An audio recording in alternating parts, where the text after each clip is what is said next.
தாகமாய் இருக்கிறேன். ஐந்தாயங்கள் அடைந்த கர்த்தராகிய இயேசு கிறிஸ்து சிலுவையில் முடிந்த 5ஆம் வார்த்தை. யோவான் 19:28. அதன் பின்பு எல்லாம் முடிந்ததென்று இயேசு அறிந்து வேத வாக்கியம் நிறைவேறத்தக்கதாக தாகமாய் இருக்கிறேன் என்றார். இயேசு கிறிஸ்து சிலுவையில் பேசிய மிக சுருக்கமான வார்த்தை. அவர் சிலுவையிலிருந்து பேசும்போது பேசிய வார்த்தைகள் மிகவும் சுருக்கமான வார்த்தை, ஆனா மிக ஆழமான வார்த்தை. இயேசு சிலுவையில் கடைசியா பேசிய 7 வார்த்தைகளை இயேசு சிலுவையில் இருந்து தன் திருவாய் மலர்ந்து உதிர்த்த 7 பூக்கள் என்று நாம் வர்ணிக்கலாம். இந்த 7 பூக்களில் இயேசு அவருடைய திருவாய் மலர்ந்து உதிர்த்த 5வது பூ களைப்பு. ஏன் இந்த இடத்துல நான் அதை களைப்பு அப்படின்னு சொல்றேன்னா, நம்ம ஆண்டவராகிய இயேசு கிறிஸ்து மிகவும் சோர்ந்து போயிட்டார். சிலுவையின் அகோர பாடின் நிமித்தம் அவர் தாகத்தால் நாவரண்டு தவிப்பார் என்ற தீர்க்க தரிசன வார்த்தை இங்கே நிறைவேறியது என்பதை மேற்கண்ட வேத வசனம் நமக்கு தெளிவுபடுத்துகிறது. தனது சீடர்களுடன் ராபோஜனம் அருந்திய பின் இயேசு எதையும் உண்ணவோ குடிக்கவோ இல்லை. லூக்கா 12:50 கூறிய வார்த்தையின்படியே அவர் கெத்சமனே தோட்டத்தில் நெருக்கப்பட்டு தவித்தார். கெத்சமனே தோட்டத்தில் அவர் இரத்தத்தின் பெருந்துளிகள் வியர்வையாய் வந்தது. கெத்சமனே என்றால் எண்ணெய் ஆட்டும் செக்கு. அதாவது அந்த காலத்துல எண்ணெய் பொழிகிறதுக்காக என்ன பண்ணுவாங்க, செக்கு ஆட்டுவாங்க. இப்ப மிஷின்ல போட்டு ஆட்டுற மாதிரி இல்லாம அந்த காலத்துல செக்கு ஆட்டுவாங்க. மாடு அதை போட்டு இழுத்து சுத்தி செக்கு ஆட்டும். அந்த செக்குல போடப்படுற அந்த பொருள் எந்த அளவுக்கு புழியப்படுதோ அந்த அளவுக்கான அதனுடைய பலன் வரும். அந்த மாதிரி தேவன் நம் கர்த்தராகிய இயேசு கிறிஸ்து கெத்சமனே தோட்டத்தில் பிழியப்படுகிறார்.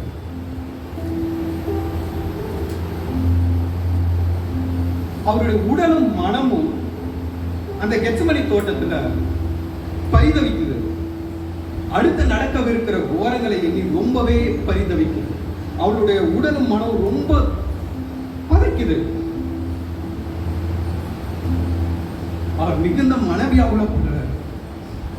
அந்த மனவியாகுலத்தோட தன்னை அனுப்பின பிதாவினிடத்துல கெத்சமனே தோட்டத்துல அந்த ராத்திரி வேளையில ஜெபித்துக் கொண்டிருக்கிறார். அவருடைய அந்த தாங்கொன்ன வியாகுலத்தை பின்வரும் வேத வசனம் நமக்கு தெளிவாக விளக்குகிறது. லூக்கா 22:44. அவர் மிகவும் வியாகுலப்பட்டு அதிக ஊக்கத்தோட ஜெபம் பண்ணினார். அவருடைய வியர்வை இரத்தத்தின் பெருந்துளிகளாய் தரையில் விழுந்தது. சோ இதை மருத்துவ ரீதியா நிரூபிச்சிருக்காங்க. இயேசு கிறிஸ்துக்கு அப்புறம் யாருக்கும் அந்த மாதிரி வந்ததில்லை என்று மருத்துவ ரீதியா நிரூபிச்சிருக்காங்க. யாருக்கெல்லாம் இந்த மாதிரி வரும், ரத்தத்தின் பெருந்துளியா வியர்வை நிலத்துல விழுதுன்னா அது யாருக்கு வரும் அப்படின்னு சொல்லிட்டு மருத்துவ ரீதியா நிரூபிச்சிருக்காங்க. மருத்துவத்துல இதை என்னன்னு சொல்லுவாங்கன்னா ஹெமட்டோஹைட்ரோசிஸ் அப்படின்னு சொல்லிட்டு சொல்லுவாங்க. ஸோ அப்படின்னா என்ன அப்படின்னு பார்த்தோம்னா, the rare condition that blood is discharged through the sweat glands. It is essentially sweating blood and can occur as a response to extreme physical and emotional stress.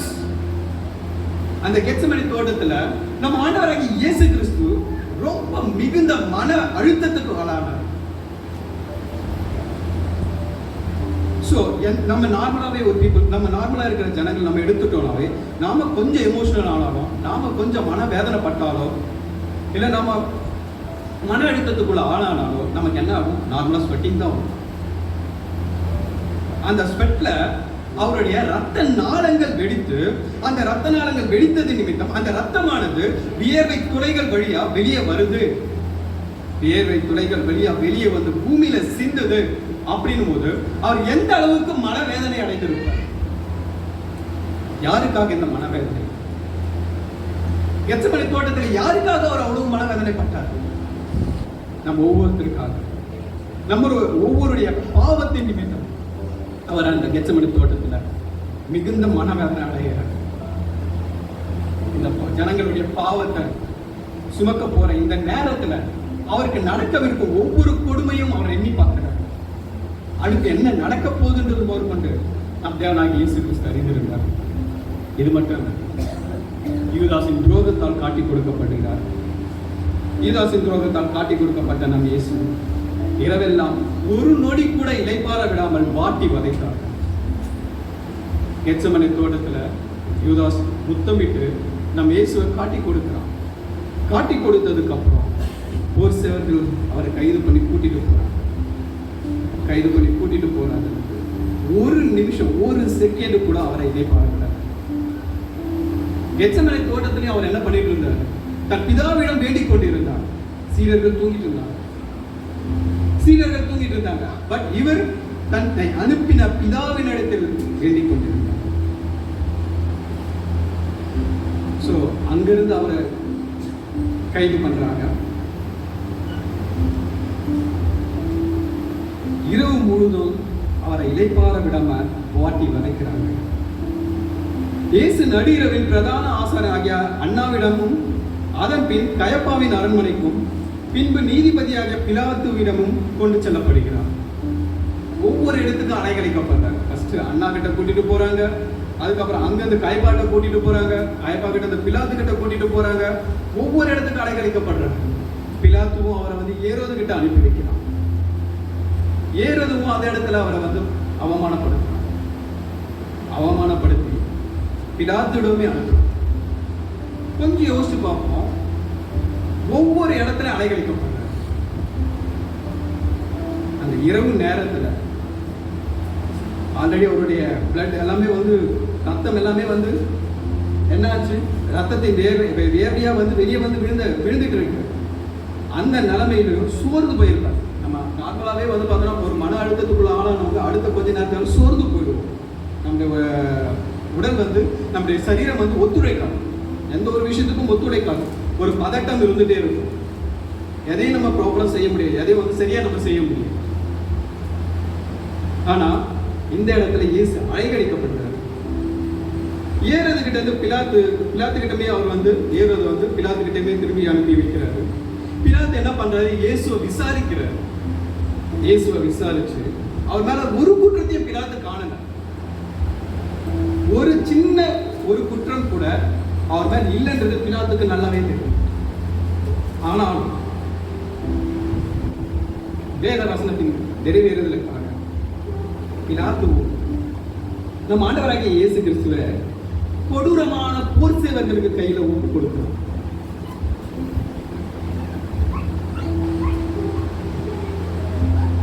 அந்த போர் சேவகர்கள் கையில ஒப்பு கொடுக்கப்பட்ட பின்னாடி நடந்த போரம்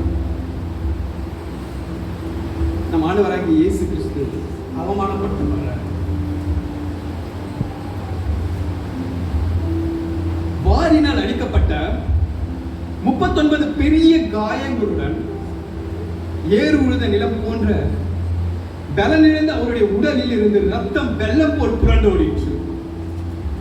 சிரசில் முள்முடியுடன், அந்த முள்முடியால் துளைக்கப்பட்ட பார்வையுடன், பலனிழந்து தள்ளாடும் கால்கள் தள்ளாட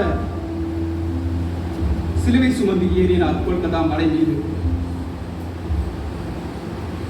வருத்தப்பட்டு பாரம் சுமப்பவர்களே என்னிடம் வாருங்கள் என்று கூறிய நம் தேவன் நம்மளுடைய நுகங்களை சிலுவையிலே சுமந்து கொல்கத்தா மலை மீது ஏறுகிறார். அவர் சிலுவையில் அறையப்படும் முன்னமே அவர் உடல் வதைக்கப்பட்டிருக்கிறது. ஜாட்டையில் அவர் அடிச்சார் 39 அடி. ஏன் 39 அடி அடிச்சார்? 39 அடி தான் அடிச்சாங்க. 39 அடிகள் சரீரத்தில் விழுந்தது. எதனால்? ஏன் 39 அடிகளை தாங்கின? 40 அடி அடிச்சா அவர் குற்றவாளியா தீர்க்கப்படுவார். ரோமர்கள் காலகட்டத்தில் குற்றவாளி தீர்ப்பிடப்பட்டா 40 சவுக்கடி, 40 சாட்டையடி. இவர் குற்றவாளி இல்லை, அது எல்லாருக்கும் தெரியும். 40 அடி அடித்து அவர் குற்றவாளியா தீர்க்கப்படுவார். அதனாலதான் 39 சாட்டை அடிகள். அவர் அடிச்ச ஜாட்டையில 3 லேயர்ஸ் இருந்துச்சு. 3 லேயர்ஸ் கொடூரமான ஆணிகள் அதுல கட்டப்பட்டிருந்துச்சு. அந்த ஜாட்டையில அடிக்கும் போது அவருடைய சதைகள் பீக்கப்பட்டது. ஸ்கூல்ல படிக்கும் போது அடி வாங்கணுங்களுக்கு தெரியும். ஒரு 2 அடி நம்ம கையில வாங்கணும், அடுத்த கொஞ்ச நேரத்துல நமக்கு தாகம் எடுக்க ஆரம்பிச்சு, நாக்கெல்லாம் மறந்து போயிடும், வேலையில இருந்து காலெல்லாம் தள்ளாடும். ஆனா 39 ஜாட்டை அடிக்கிறது, 13 முறை அவர் அடிக்கிறாங்க, 13 முறை அடிக்கிறாங்க. 39 காயங்கள் அவர் சரீரத்தில் இருந்துச்சு. அந்த 13 முறை ஒரு ஜாட்டையை 3 லேயர்ஸ் இருந்துச்சு. அந்த 3 லேயர்ஸ்ல 13 அடி, 39 காயங்கள். 39 காயங்களை நம்ம எதோடு ஒப்பிடலாம்? நம்மளுடைய நோய்களை அவர் சுமந்து தீர்த்தார், சிலுவையிலே சுமந்து. ஸோ மெடிக்கல் டேர்ம்ஸ் படி எடுத்து, அதாவது மருத்துவ ரீதியாக எடுத்து பார்த்தோம்னா 39 மருத்துவ துறைகள் இருக்கு. 39 மருத்துவ துறைகள், 39 காயங்கள். ஒவ்வொரு காயத்திலும் ஒவ்வொரு வியாதி குணமும், ஒவ்வொருத்தருடைய சரீர உபாதைகள் குணமும். அதுதான் இயேசு ஏற்றுக்கொண்டார். முள்முடி சூட்டப்பட்ட அந்த நேரத்தில் அவருடைய கண் துடைத்து ஒரு முள் வெளியே வந்திருக்கும். ஆராய்ச்சி பூர்வமா அதை நிரூபிச்சிருக்காங்க.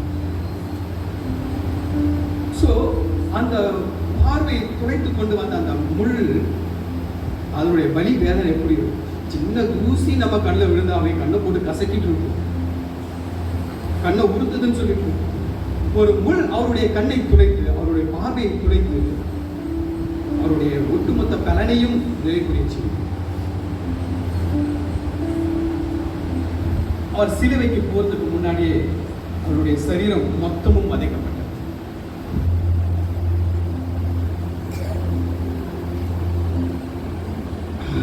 அவர் சிலுவையில் கொல்கத்தா மலை மீது போறார்.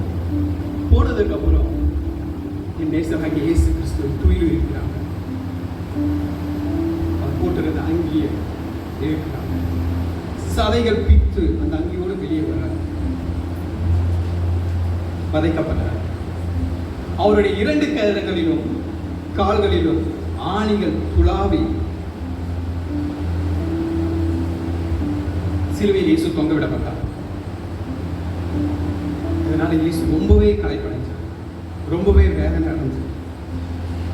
வேத ஆராய்ச்சியாளர்கள் சொல்றாங்க, காலையில 9 மணி அளவில் இயேசு சிலுவையில் அறையப்பட்டார். சுமார் 6 மணி நேரம் இயேசு சிலுவையில் தொங்கினார் அப்படின்னு சொல்லிட்டு சொல்றாங்க.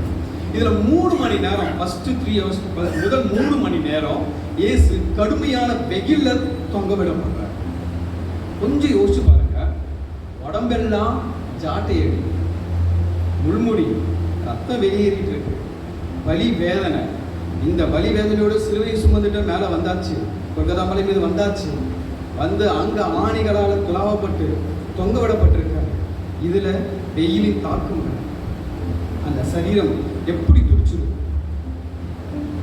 புழுவை போல.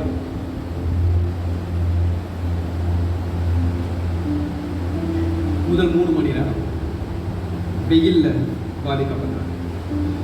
அதன் 3 மணி நேரத்துக்கு அப்புறம் காரில் பூமி எங்கும் நிரம்பிச்சு. இதையும் ஆராய்ச்சியாளர்கள் ஆராய்ச்சி பூர்வமா வேத ஆராய்ச்சியாளர்கள் நிரூபிச்சிருக்காங்க. அந்த 3ஆம் மணி வேலையில காரில் பூமி எங்கும் நிரம்பிச்சு அப்படின்னு சொல்லிட்டு நிரூபிச்சிருக்காங்க. காரில் பூமியை சூழ்ந்த அந்த வேலையில் தண்ணீரை திராட்சரசமாக மாற்றிய தேவன், தாகமுள்ளவரை என்னிடம் வாருங்கள் என கூறி அநேகருடைய தாகம் தீர்த்த நம் இறை மைந்தன் 40 நாள் உபவாசம் இருக்கும்போது பிசாசு தன்னை சோதித்தும் தனக்கென எதையும் செய்து கொள்ளாமல் தன் ஜனத்திற்காக வாழ்ந்த இயேசு சிலுவையில் தாகமாய் இருக்கிறார். அவர் நினைச்சிருந்தா உபவாசம் முடிச்சுட்டோம், அப்பத்தான் கல் அப்பத்தான் மாறி சாப்பிடு அப்படின்னு சொல்லிட்டு பிசாசு சொன்னதை செஞ்சிருக்கலாம். ஆனா அவருக்கு எதையுமே செய்யல. ஒரு சின்ன விஷயத்தை கூட அவருக்குன்னு அவர் செய்யல. அவருடைய ஒட்டுமொத்த செயல்களும் யாருக்காக இருந்ததுன்னா நமக்காக. பிறந்ததிலிருந்து, அவர் மரித்ததிலிருந்து, அவர் உயிர்த்ததிலிருந்து இப்ப வரைக்குமே அவர் செய்கிற ஒவ்வொரு செயலும் நம்ம ஒவ்வொருத்தருக்காக மட்டுமே தான். இங்க நாம பார்த்தோம்னா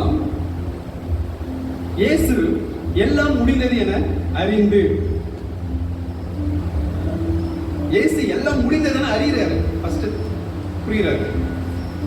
இயேசு எல்லாம் முடிந்தது என அறிந்து வேத வாக்கியம் நிறைவேறத்தக்கதாக தாகமாய் இருக்கிறேன் என்றார். இங்க 2 வார்த்தைகள் இருக்கு. இந்த 2 வார்த்தைகளை நம்ம கவனிச்சு பார்க்கணும். ஒண்ணு, எல்லாம் முடிந்தது, முடிந்தது, பினிஷ், முடிஞ்சிடுச்சு, கம்ப்ளீட். ரெண்டாவது, தாகமாய் இருக்கிறேன். இதுல தாகமாய் இருக்கிறேன் என்பது இயேசுவின் சரீரத்துக்குரியது. அந்த பாடுகளின் நிமித்தம், அந்த வேதனைகளின் நிமித்தம் நான் வறண்டு காணப்படும். ஆனா இந்த முடிந்தது என்பது எதை குறிக்கும்? தாகமாய் இருக்கிறேன் என்பது அவருடைய சரீரத்து வேதனை குறிக்கிறது. முடிந்தது என்பது இந்த இடத்துல அவர் முடிந்தது என்று சொன்ன அந்த வார்த்தை ஆத்மாவை புரியுது. தண்ணீர் இல்லாமல் இயேசுவின் நாவு வறண்டால் தாகமாய் இருக்கிறேன் என்றார். சங்கீதம் 22:15 சொல்லப்பட்ட வேத வசனம் இங்க நிறைவேறுகிறது. என் நாவு மேல் வாயோடு ஒட்டி கொண்டது. இயேசுக்கு ஏற்பட்ட இந்த தாகம் சாதாரண தாகம். அவருடைய ஆத்மாவில் உண்டான வேதனை, ஆத்மாவில் உள்ள அந்த வேதனை சரீரத்துல தான் வெளிப்படும். எப்போதும் தன் பிதாவின் இடத்துல பேசிக் கொண்டிருந்த இயேசுவால அந்த தாகத்தை நிமித்தம் நாக்கு மேல்வாயோடு ஒட்டி கொண்டு தன் பிதாவிடம் பேச முடியாமல் ரொம்பவே அங்கலாய்த்து போறார். அந்த இடத்துல அவர் தாகமாய் இருக்கிறேன் அப்படின்னு சொன்னது அவருடைய நாவு மேல்வாயோடு ஒட்டிக்கிச்சு. தன் பிதா கிட்ட அவரால் பேச முடியல. சிலுவையில் இருந்த அந்த கடைசி நிமிஷத்துல அவருடைய பிதா கிட்ட அவரால் பேச முடியல. முதல் 3 வார்த்தைகள் வந்து பார்த்தோம்னா அவர் வந்து மற்றவங்க கிட்ட சொல்லிட்டு இருக்காரு. ஆனா அதுக்கப்புறம் பேசுற வார்த்தைகள் எல்லாம் அவர் பிதா கிட்ட பேசிட்டு இருக்காரு. ஒரு மனுஷன் விபத்துல சிக்கிட்டான். மனுஷனுக்கு ஒரு ஆக்சிடென்ட் ஆகுதுன்னு வச்சு, ஆக்சிடென்ட் ஆன பர்சனை போய் பார்த்தோம்னா, அந்த மனுஷனை போய் பார்த்தோம்னா அவன் அந்த இடத்துல என்ன கேட்டுட்டு இருப்பான்? தண்ணி தண்ணி தான் கேட்டுட்டு இருப்பான். ஏன்னா ரத்தம் வெளியேறிட்டு இருக்கிறதுனால அவன் என்ன சொல்றான்? தண்ணி தண்ணி அப்படின்னு சொல்லிட்டு தாகத்துல சாதாரண விபத்துல கொஞ்சம் ரத்தம் வெளியேறினதுக்கே ஒரு மனுஷன் தண்ணீர் சரீரம் பீக்கப்பட்டு ஆணிகளால் துளாவப்பட்டு முள்முடியால் வேதனைப்படுத்தப்பட்டு மொத்த ரத்தமும் வெளியே போயாச்சு. அவ்வளவு ரத்தம் வெளியே போன இயேசு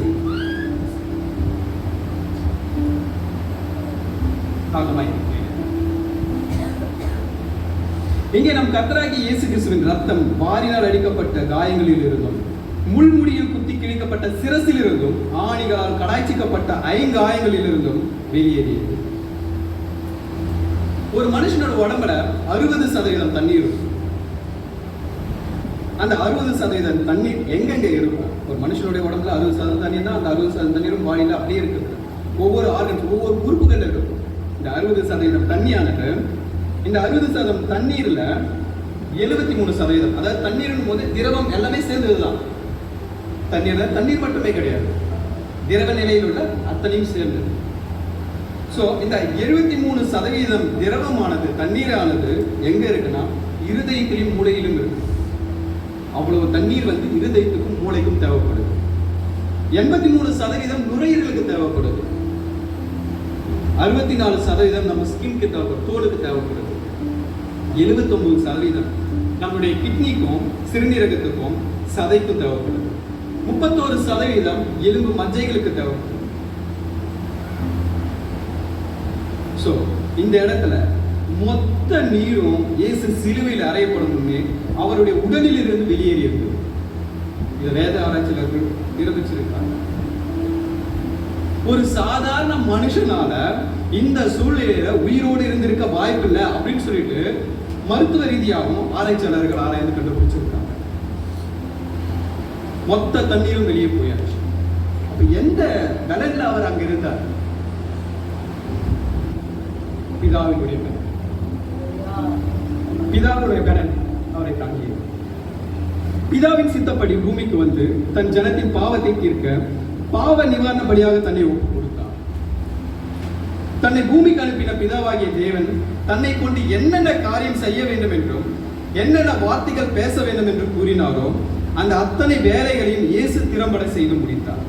எனவேதான் இயேசு எல்லாம் முடிந்தது என நினைத்தார்.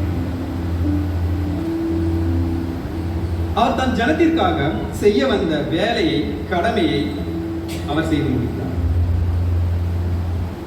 வானம் பார்த்து வெடித்து கிடந்த நிலம் போல அவர் நமக்காக பாடுபட்டு உழுத நிலம் போன்ற அவருடைய சரீர பாடுகளில் அவருடைய வேலைக்கான பலனாகிய ஆத்மாக்கள் மேல் தாகம் கொண்டார். சங்கீதம் 143:6 வறண்ட நிலத்தை போல் என் ஆத்மா உண்மையில் தாகமாய் இருக்கிறது என்ற வேத வசனம் நிறைவேறியது. எனவேதான் அவர் எல்லாம் முடிந்தது என அறிந்து தாகமாய் இருக்கிறேன் என கூறினார். இயேசுவின் சரீரத்தில் ஏற்பட்ட துன்பத்தை விட அவருடைய ஆத்மாவில் ஏற்பட்ட துன்பத்தின் வெளிப்பாடுதான் அதிகம். அதுதான் இந்த தாகம். சரீரத்தில் ஏற்பட்ட வேதனையை விட அவர் ஆத்மாவில் ஏற்பட்ட வேதனை, அதுதான் அந்த தாகமா வெளிப்படும். நம்ம எதை வேணாலும் தாங்கிடுவோம். தாகமா இருக்கும்போது எப்படா தண்ணி குடிப்போம் அப்படின்னு தான் தவிச்சுட்டு இருப்போம். அடிச்சா கூட அடி வாங்கிடுவோம். ஆனா தாகத்தை தாங்க இங்க ஒரு விஷயத்தை நம்ம பார்க்கலாம். லாசரு சம்பவம் எல்லாருக்குமே தெரியும். எல்லாருக்குமே வந்து லாசரோட ஸ்டோரி தெரியும். லூக்கா 16:24 அப்பொழுது அவன், யார் அந்த அவன்? ஐஸ்வர்யவான். தகப்பனாகிய ஆபிரகாமே, நீர் எனக்கு இறங்கி லாசரு தன் விரலின் நுனியை தண்ணீரில் தோய்த்து என் நாவை குளிர பண்ணும்படி அவனை அனுப்ப வேண்டும். இந்த அக்கினி ஜுவாலையில் வேதனைப்படுகிறேனே என்று கூப்பிட்டான். இயேசுவோ சிலுவையில நரக வேதனை அனுபவிக்கிறார். சாதாரண வேதனை இல்லை, சாதாரண அடி கிடையாது, அதெல்லாம் சாதாரண பாடு கிடையாது. நரக வேதனை அனுபவிக்கிறார். யாருக்காக? நம் ஒவ்வொருடைய பாவத்தின் நிமித்தம் அவர் அங்கு நரக வேதனை அனுபவிச்சார்.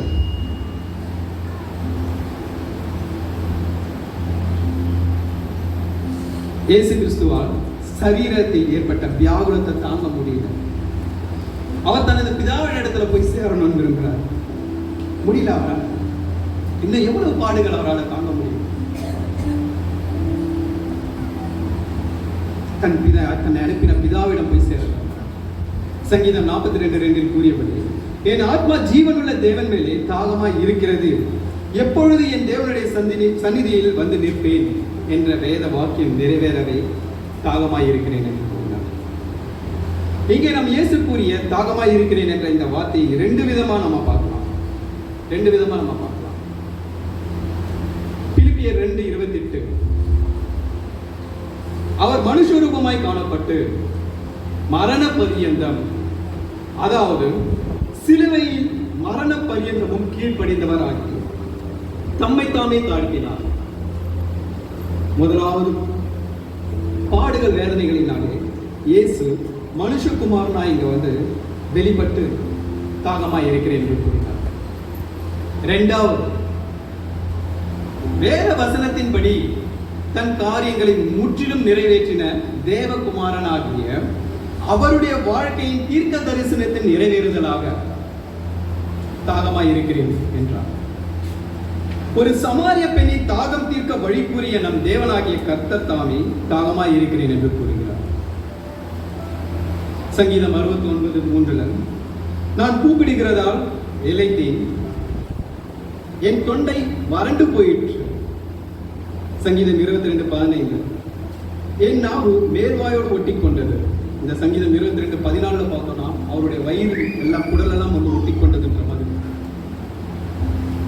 இந்த சங்கீதங்களில் நம் ஆண்டவராகிய இயேசு கிறிஸ்துவாகிய தேவகுமாரனின் பாடுகள் குறித்து தீர்க்க தரிசனமாய் எழுதப்பட்ட வார்த்தை நிறைவேறியது.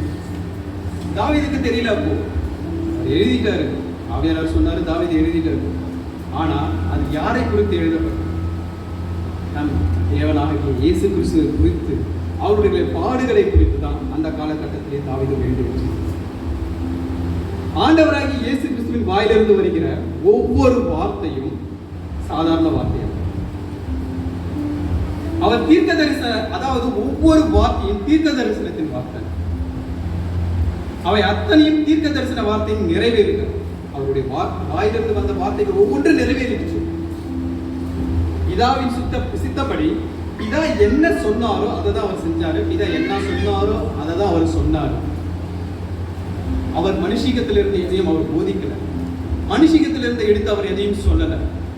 ஆனா ஒவ்வொரு விஷயத்தையும் பிதா என்ன அவருக்கு சொன்னாரோ, எதை கூறினாரோ, எதை செய்ய சொன்னாரோ, அவரை குறித்து உரைக்கப்பட்ட தீர்க்க தரிசனங்கள் அத்தனையும் நிறைவேறவே ஒவ்வொன்றையும் செஞ்சார். மார்க் 12:23 இந்த இடத்துல பார்த்தோம்னா, வெள்ளை போலம் கடந்த திராட்சை ரசத்தை அவருக்கு குடிக்க கொடுத்தார்கள். அவர் அதை ஏற்றுக்கொள்ளவில்லை. சிலுவைக்கு போறதுக்கு முன்னாடியே வந்து வெள்ளை போலம் கலந்த திராட்சை ரசத்தை குடிக்க கொடுக்கிறார். அது என்னன்னா, அந்த காலகட்டங்கள்ல இந்த சிலுவை மரணத்துக்கு ஒப்பு கொடுக்கிறவங்க வந்து யூத பெண்கள் என்ன பண்ணுவாங்கன்னா, திராட்சை ரசத்துல வெள்ளை போலம் கலந்து அவங்க சிலுவையை சுமந்து போறதுக்கு முன்னாடி குடிக்க கொடுப்பாங்க. எதுக்காக அப்படின்னா, திராட்சை ரசம் அவங்களுடைய தாகத்தை தீர்த்துரும். வெள்ளை போலம் பெயின் கில்லர், வலி நிவாரணி, உடம்பு முழுதும் மறுத்து போயிடும். அதனால அவங்களுக்கு அந்த வலி வேதனை தெரியாது. அவங்க போயிட்டு சிலுவையில அறையப்பட்டு அவங்க மரிக்கிற வரைக்குமே கூட அவங்களுக்கான அந்த வலி வேதனை இதுல தெரியாது. ஆனா இயேசு கிறிஸ்து அதை நிராகரிக்கிறார். ஏன்னா நம்மளுடைய பாடுகளை அவர் சுமக்கலன்னா நாம தான் சுமந்திருப்போம். நம்மளுடைய வலியை அவர் சுமக்கலன்னா நாம தான் சுமந்திருப்போம். அதை அவர் விரும்பல. நம்மளுடைய ஒவ்வொருத்தருடைய பாடுகளையும், நம்மளுடைய ஒவ்வொருத்தருடைய வலிகளையும், நம்ம ஒவ்வொருத்தருடைய நுகத்தையும் அவர் ஏற்றுக்கொள்ள விரும்பினார். அததான் வந்து அந்த இடத்துல அவங்க குடிக்க கொடுத்த அந்த வெள்ளை போலம் கலந்த திராட்சை ரசத்தை அவர் ஏற்றுக்கொள்ள. இந்த இடத்துல நாம் கொஞ்சம் சிந்திக்கிறோம். கல்வாரி நாயகனை சிலுவையிலே தொங்கிக் கொண்டு தாகமாய் இருக்கிறேன்னு சொன்ன அவரை நாம் முன்னாடி வைத்து நாம் சிந்தித்து பார்க்கிறோம். மனிதர்களாகிய நாம் பலவற்றின் மீது தாகம் கொண்டு ஒவ்வொருத்தருக்கும் ஒவ்வொன்று மேல தாகம். சிலர் வெற்றியின் மீதான தாகம், பணத்தின் மீதான தாகம், பொருளின் மீதான தாகம், மண்ணின் மீதான தாகம், சொத்தின் மீதான தாகம், பிறருடைய பொருளை இச்சிப்பதின் தாகம், படிப்பு பட்டத்தின் மீதான தாகம், பதவியின் மீதான தாகம், பதவி உயர்வின் மீதான தாகம், மொபைல் போன் மீதான தாகம், நடிகர்கள் நடிகைகள் மீதான தாகம், மதுவின் மீதான தாகம், பாவத்தின் மீதான தாகம் என பலவாறாக மனிதர்களாக நாம் பலவற்றின் மீது தாகமாயிருக்கு. ஒவ்வொருத்தருக்கும் ஒவ்வொன்றதுல தாகம் இருக்கு. இதை செய்யணும், இதை கத்துக்கணும், இதை பண்ணணும், இதை செய்யணும்.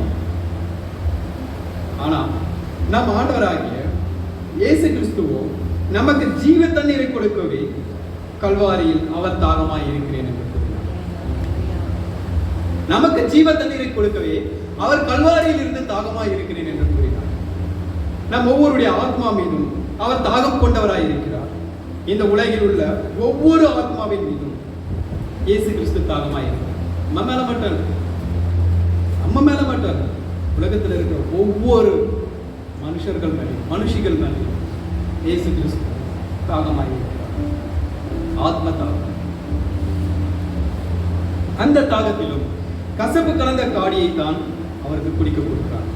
சிலுவையில தூங்கி அந்த வேலையில் கடற்காலனை ஈசோப்பு கூடினால் மாட்டி காடியை தூய்த்து அவருடைய வாயிலை கொண்டு போய் கொடுக்கிறார். கசப்பு கலந்த காடி. அந்த கசப்பு கலந்த காடி அவர் ஏற்றுக்கிறார். ஏன் ஏற்றுக்கொண்டார்?